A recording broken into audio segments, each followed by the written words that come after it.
नमस्कार विद्यार्थियों।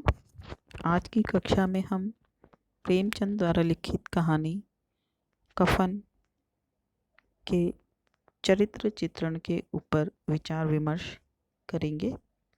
इससे पूर्व की कक्षा में हमने कहानी सम्राट श्री प्रेमचंद जी के जीवन परिचय और उनकी रचना संसार तथा और उनकी जो साहित्यिक दृष्टि है उसके संबंध में चर्चा की थी। तत्पश्चात हमने कफन कहानी के कथानक को जाना था, उसके सारांश हमने देख लिया था। उसके प्रमुख पात्र कौन कौन से हैं, क्या घटनाक्रम उसमें होता है, चलता है, इसके बारे में हमने चर्चा कर ली थी। इसी संबंध में आगे हम चरित्र चित्रण की दृष्टि से कफन का मूल्यांकन करने का प्रयास करेंगे। तो इसमें जो मुख्य पात्र हैं उनमें घीसू और माधव प्रमुख हैं। तो आज की कक्षा में हम घीसू और माधव के चरित्र के ऊपर विचार विमर्श करेंगे। घीसू और माधव आपस में पिता पुत्र हैं और इनके चरित्र की अधिकांश विशेषताएं समानता रखती है। तो इसलिए लगभग जो घीसू के चारित्रिक विशेषताएं हैं वो ही माधव की चारित्रिक विशेषताएं हैं। हाँ, इतना अंतर अवश्य है कि घीसू जो है माधव से अधिक समझदार है, क्योंकि वो पिता है तो उसके जीवन का अनुभव माधव से अधिक है। कहीं ना कहीं वो माधव की अपेक्षा कहानी में अधिक प्रभावशाली रूप से उभर कर आता है। तो पहले इनकी चारित्रिक विशेषता यदि हम देखें तो प्रथम है अमानवीयता। कहानी पढ़ने पर सबसे पहली बात हमारे सामने यही आती है कि घीसू और माधव का जो चरित्र है वो कहीं ना कहीं अमानवीय है। बुधिया जो माधव की पत्नी है और जो प्रसव पीड़ा से बहुत परेशान है, झोपड़ी में अकेली है और जिसने इस खानदान में व्यवस्था की नींव डाली थी जब से वो शादी होकर आई है, और इन दोनों का पेट भर रही थी किसी न किसी प्रकार से। लेकिन आज जब वो पीड़ा में है तो दोनों बाप बेटे उसकी पीड़ा से बेपरवाह बने हुए भुने हुए आलूओं पर टूट पड़े हैं और उनको खा रहे हैं और बुधिया के दर्द से एकदम अनजान है। तो यह इन दोनों की अमानवीयता की ओर इशारा करती हैं ये घटनाएं। दूसरा, घीसू और माधव दोनों ही परले दर्जे के कामचोर हैं। घीसू एक दिन काम करता है और 3 दिन आराम फरमाता है। माधव आया उगाते काम करता है तो घंटे भर चिलम पीता है। स्थिति ये है कि पूरे गांव में कोई भी इनको काम देने को तैयार नहीं है जब तक कि ये अंतिम मजदूर के रूप में उन्हें ना मिले। इसके अलावा घीसू और माधव दोनों ही भाग्यवादी हैं।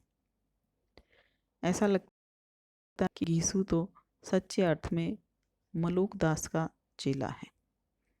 अजगर करे न चाकरी, पंछी करे न काम, दास मलूका कह गए सबके दाता राम। इन्हीं के पद चिन्हों पर वो चलने वाला है और पूर्ण रूप से ईश्वर के ऊपर आश्रित है। घीसू और माधव दोनों की ही बेपरवाही इस कोटि की है। कहानी में कम से कम 2 वाक्य इसकी पुष्टि करते हैं। माधव के ये कहने पर कि बुधिया को यहीं कहीं बाल बच्चा हो गया तो क्या होगा, घर में तो कुछ है ही नहीं। और उनको बच्चे से भी ज़्यादा परवाह ये है कि यदि वो आ गया तो उसको और बुधिया को हम क्या खिलाएंगे। इस पर घीसू कहता है सब कुछ आ जाएगा, भगवान दे तो। और इसी तरह माधव के पूछने पर कि कफन का इंतज़ाम कैसे होगा तो घीसू परम आश्वस्ति के साथ कहता है यही लोग देंगे, यानी उसका इशारा गांव वालों की तरफ है दूसरी बार चूंकि वो कफन के पैसे लेने जाएंगे तो कहता है हो सकता है पैसे ना दे, कफन ही ले आएंगे। यानी कि पूर्ण रूप से दोनों ही भाग्यवादी हैं। चौथा, इनकी चारित्रिक विशेषताएं हैं संतोषी और धैर्यवान हैं।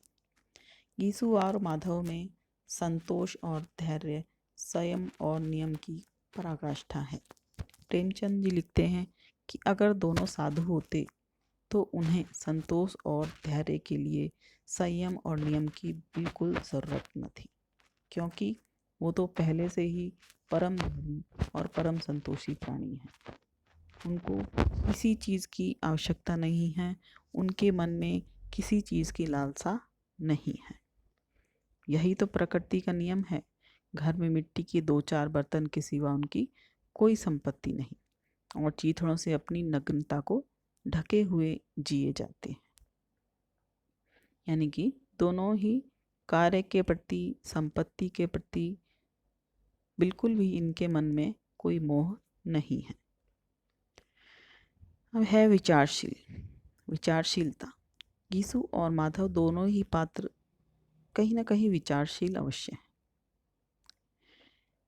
वे अपने गांव के जो दूसरे मेहनती लोग हैं, उनके साथ के जो लोग हैं, उनका वो हश्र, उनकी दुर्गति देख रहे हैं और उनकी दुर्गति ने ही कहीं ना कहीं इन दोनों को आलसी, निकम्मा बना दिया है, क्योंकि उनकी स्थिति जो बहुत ज़्यादा मेहनत कर रहे हैं और घीसू और माधव की स्थिति जो एकदम निकम्मे नकारा हैं, में कोई खास फर्क नहीं। इसलिए घीसू किसानों के विचार शून्य समूह में शामिल होने के बदले बैठकबाजी की उत्साहित मंडली में जा मिला था। यानी कि वो किसानों के साथ बैठकर और वहाँ दुख दर्द जताने की बजाय वो आनंद की प्राप्ति के लिए उत्साहित मंडली में जाना अधिक पसंद करता है। यानी जिस समाज में प्रेमचंद जी कहना चाहते हैं कि हाड़ तोड़ मेहनत करने वाले भूखे मरने को विवश हो और आराम तलब लोग उनकी मेहनत के बूते पर मौज उड़ा रहे हों, वहाँ घीसू और माधव का ये कदम कहीं ना कहीं हमें विचारणीय लगता है। यह कैसी सामाजिक व्यवस्था है जिसमें मेहनत करने वाला 2 वक्त की रोटी नहीं जुटा पाता और दूसरी मेहनत के भरोसे जो पलते हैं वो सभी ऐशो आराम से जीते हैं। तो इस विचारों ने कहीं ना कहीं घीसू और माधव को निकम्मा बना दिया है और निश्चित रूप से समाज में ऐसे बहुत से लोग होंगे जो इस प्रकार की सामाजिक संरचना को देखकर कर्महीन बन गए होंगे।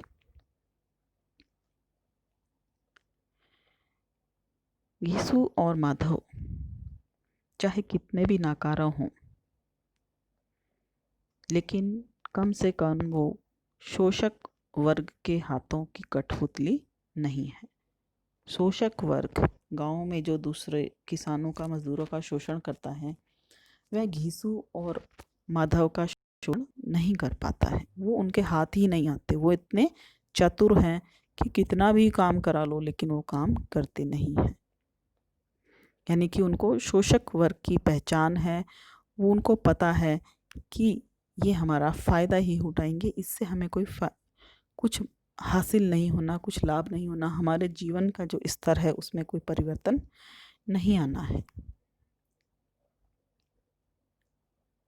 सारी बदहाली फटेहाली के बावजूद घीसू अगर बेपरवाह दिखता है तो अपनी इसी खासियत के चलते, शोषक वर्ग की दुर्बलताओं की उसकी बेपरवाही के मूल में है। प्रेमचंद जी इस संबंध में अपने विचार व्यक्त करते हुए लिखते हैं कि अगर इन दोनों उसी वक्त यानी मजदूरी के लिए बुलाते, जब 2 आदमियों से एक का काम पाकर भी संतोष कर लेने के सिवा कोई चारा ना होता। यानी गांव वाले के पास जब अंतिम व्यक्ति ये रह जाते थे तभी वो इनको काम पर बुलाते थे और वो पहले ही मन में ये निश्चित कर लेते थे कि ये 2 जने मिलकर भी एक आदमी का काम कर पाएंगे। यानी कि घीसू और माधव जानबूझकर काम नहीं करते हैं, जबकि गाँव में काम की कमी नहीं है, लेकिन उनको पता है कि काम करने के बाद भी हमारे जीवन स्तर में कोई सुधार नहीं आएगा, तो क्यों काम कर कर फालतू अपने कपड़े खराब किए जाएं। तो इसके बदले में वो निकम्मापन करना ज़्यादा उचित समझते हैं। तो उन्हें कहीं ना कहीं शोषक वर्ग की पहचान अवश्य है। तो इसी प्रकार ये जो है घीसू और माधव के चरित्र चित्रण है। इसी के आधार पर आप बुधिया के चरित्र चित्रण करते हुए लगभग 4 बिंदु लिखने का प्रयास करें।